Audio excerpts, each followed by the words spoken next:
Hey, I'm Megan with WTI.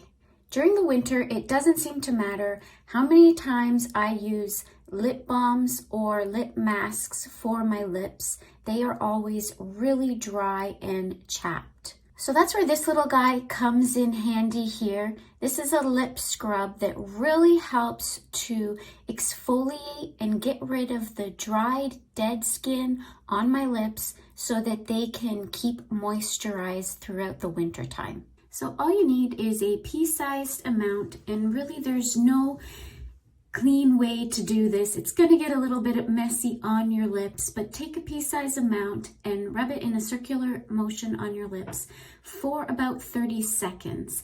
Then you can wipe it off with a damp cloth, or you can even lick it off. It's safe to do because of the amazing ingredients that are in this product. So the sugar is going to exfoliate your lips and take off any dead skin, and then it has essential oils in it to help moisturize your lips, along with beeswax, which is going to help seal that moisture in.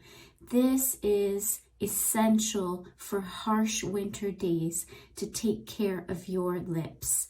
I really love it. It works great. My lips always feel so much more moisturized after using it. And that's my point of view.